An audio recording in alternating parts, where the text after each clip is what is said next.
All right. He was not laughing at Wentz, by the way. He dropped his phone right before he went on the air. Yeah, then you laughed. Well, it was funny. That made me laugh. All right. It's time for Monday Mirages. A lot of weird things happen in the world of sports. Goz points them out to us, and then we try to make sense of them all. Are they real, as in they'll happen again? Or are they simply a mirage, and we should never expect to see them ever again? How about it, Mr. Kozlowski? The New York Yankees are the 2018 World Series favorites. Real or mirage? Oh, like you're not talking odds. You're just saying if you're looking at it right now, would you make them the favorites? Yes. After the move with Giancarlo Stanton joining the team right now. Are they a better team, more likely to win the World Series than other teams? The Indians, the Cubs, the Dodgers? I'm gonna go Mirage just because until they add another pitcher, Cleveland still scares me a little bit. Oh, for me, it's real. Me and you can go out there and pitch underhand. Okay, they can put up 9 runs a game. You got Giancarlo. That team is going to strike out a lot. You throw good underhand. You could be fine to get a couple outs. Those are beer cans. No, I get they're going to strike out a bunch, but that power in that lineup, this is a video game all-star caliber lineup the Yankees have right now. I get the AL East is good. The pitching still got to improve, but you're really nitpicking if we're going after better pitchers for the Yankees. This is a team that can go out and win the World Series next year. They still can't hit Kluber, and they still can't hit Keuchel, so let's... Look, all they got to do is hit him twice. Both balls can go over the fence. They win 2-1. How many times they hit Keuchel? Not a lot. Right. Giancarlo Stanton wasn't on the team. He can hit anybody. And Kluber wasn't healthy. Look, I'm just being realistic for a change. I'm still putting Cleveland ahead of them. Well, don't be too realistic because I got another good one here for the Yankees. Brian Cashman is the next most likely member of the Yankees organization to be honored in Monument Park. Oh, jeez. Real or mirage? Mirage. I'm going to say Mirage because I think they'd have to, if they tear up like 4 or 5 World Series in a row, then like you got to look at it and be like, okay, you did that. But they'd have to do that. And between now and then, somebody else has to get in, right? I don't know who else it'd be because Cashman's a lot older than everybody else on the roster right now. Maybe they just think I was supposed to be a player thing. The thing with Brian Cashman, compare him to Theo, right? Yeah. Brian Cashman's been doing this longer than Theo Epstein has. But because Theo Epstein broke the curse in Boston, broke the curse in Chicago, oh, he's a Hall of Famer. Got to put Theo in. Brian Cashman built the organization 2 different ways. One time with all the money he could ever want to spend, and another time finding the best prospects. He's done it both. Now he's just brought in Giancarlo Stanton for a bag of peanuts and Starlin Castro, and the Marlins may never even have Castro. He deserves it. If they go out to win 2-3 World Series and Cashman's there for that long, absolutely. If he's an impact for the Yankee organization, he should be out in Monument Park. And after this trade, boy, manager of the year maybe for years to come. Next one involves this weekend, so more back to the weekend here for Monday Mirages. The Buffalo Bills, Indianapolis Colts. That game was the most entertaining game of the weekend. Mirage. Rams Eagles. That was awesome. That game was great. Like I didn't want it to end, and I hated the way it did end. Especially since a friend of mine had 7.5 points. That stinks. Stupid teasers. But no, I'm gonna go Mirage. Yeah, that Rams Eagles game. It made me even more sad that you're not going to see Carson Wentz this year because if that was the NFC Championship game or something like that, whew, that'd be fun to watch. Real. Bills Colts is the most entertaining. And the reason it was the most entertaining is because I'll see close football games again. I loved the NFL weekend. Field goals, walk-off touchdowns. It was great. But I'm going to see that again. I don't know if I'm going to see that much snow, that type of field, that type of kicker calling a timeout, clearing it for Vinatieri. I know the Raiders and Patriots on, but not that much snow. That was insane. I love the Bills Colts. I couldn't get enough of it. Real for me. It was the most entertaining, can't turn away from broadcast of the weekend. You brought up Carson Wentz, so let's jump right to that one. Even though Carson Wentz is injured, the Philadelphia Eagles are the best team still in the NFC.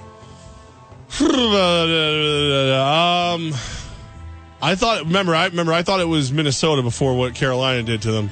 But I think it comes down to health. If that offensive line for Minnesota can get healthy, I'm going to go Mirage. I think it's the Rams if you have no Carson Wentz. Ooh, the Rams, huh? Wow. I I can't believe I'm going to stick by this. I'm going to stick by it. I'm going to go Mirage as well. And for some reason, man, I can't stop talking about the Carolina Panthers. It's been 3-4 weeks in a row now where I keep giving love to the Carolina Panthers. And I don't know if it's because somehow I've become the Cam Newton defender on the show and then everyone always takes shots at Cam. Cam had a 62-yard run. Okay? Panthers are 9-4. You know what the headlines are on some sites? How Cam Newton looked like Aladdin with his outfit in the post-game press conference. Not about how well they played. God. Right. Like, that's what we know about the game. Not that the Panthers won, not they beat one of the best teams in the NFC. That Cam Newton looked like a Disney prince in his post-game press conference. Dude. Even when he plays well, they don't give him credit. They want to make fun of his outfit. Outside of October 31st, no one can dress like Cam Newton but Cam Newton. That is true. Give me Carolina, though, as the best team in the NFC. Even though right now they're tied with the Saints, they've been tested all season in the good NFC South. Cam Newton's an NFL MVP quarterback. If you trust Case Keenum and Jared Goff more than Cam Newton after one season, that's more power to you. I'm taking a guy who's been there and done it before. But he's so moody. Like, he's got to be in the right... Yeah, he's moody, but he's good. He's still better than those guys. Like, literally, it's so funny. My brother's a Panthers fan, and then a couple broadcasters did the same thing afterwards. He went, I'm going to know in the first 5 minutes whether or not Cam wants to play, and if Cam wants to play, they'll win. And that's what broadcasters are saying, too. Like, look, if he's in, there's no stopping this team. If he's in one of his moods where he doesn't feel like playing, and that's just sad. Because he literally can single-handedly will that team to victory. Oh, yeah. With Nick Foles, Case Keenum, and Jared Goff as the quarterbacks. They've been fine, but that's what we're dealing with right now in the NFC. So give me the Carolina Panthers still for the best team in the NFC. How about this quarterback situation? The Josh McCown injury. I feel like a bad person for asking this. The Josh McCown injury was good for the New York Jets' future. Real or Mirage? Mirage. You feel like a bad person saying that, though? Well, it's the only reason. Here's why it's a Mirage. I believe it has absolutely no effect on the Jets' future because they clearly have no respect for Christian Hackenberg, so they're not going to give him a chance. Bryce Petty's already proven to me he's not a starting quarterback. So all I'm finding out is what I already knew. The Jets need a quarterback. There's no more. I feel bad for him because he cried and he's been so. This is hands down his best year. Yep. But it has no effect on the Jets' future. And if it does, Jets have problems. I think the answer is real, and here's why. Why it's good for their future is that you cleared up right now. You have no more excuses. You and I both believe that, what you just said. Bryce Petty's not good enough to be an NFL quarterback. We've seen him time in, time out. Doesn't impress me yet. If Christian Hackenberg was good enough to beat out McCown and Petty, Christian Hackenberg, trust me, would be the starter. They do not want to sit a second-round draft pick who's a quarterback. If he was good enough, he would be playing. But you got the Saints, you got the Chargers, and you got the Patriots. 3 very good teams to round out the season. If Jets fans want to find out if Hackenberg and Petty are good enough, they'll play them. And if they stink, there's no argument about what you do in 2018. Like you said, Levack, they probably need a quarterback. Let's remove all doubt by playing these two guys at least a few snaps throughout the final part of this season. The New York Giants, real or Mirage, will win another game this season. Mirage. I mean, the bottom line is the first half of this game was one of their better opportunities to win a game. You saw some pretty bad play calling. You saw what a defensive-minded coach would turn this Giants team into, in my opinion. You know, running for it 3 times, punting from the 37, and putting it in the end zone for a 17-yard punt. Ugh. Mismanaged, under-talented, hurt. You name it, the Giants are in rough shape. Will they win another game this season? Mirage, I'm with you with all those answers you just said. What can tell me now the Giants can beat another team on that schedule? They're going to be the underdog for every game. Everybody's hurt. If somehow, some way, and Packer fans know this because they were holding this breath this past Sunday, if the Browns had held on to that victory and maybe Cleveland could have snuck out another victory this year, the Giants could have been in position to get the number 1 overall pick. Not Cleveland. It could have been the New York Giants if certain things had gone that way. It still can happen. Cleveland can win out. The Giants can lose out. I don't see that happening either. But I can't find them winning a game on the schedule. So, real, they will not win a game for the rest of the season. Last one here. Real or Mirage?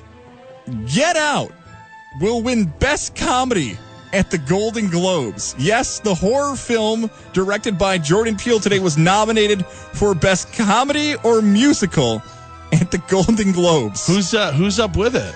The Disaster Artist, that Franco movie. The Greatest Showman, which is the movie about, I think, Barnum and Bailey with Hugh Jackman. I, Tonya, the movie about Tonya Harding, and Lady Bird. Well, Get Out, a horror film, win Best Comedy.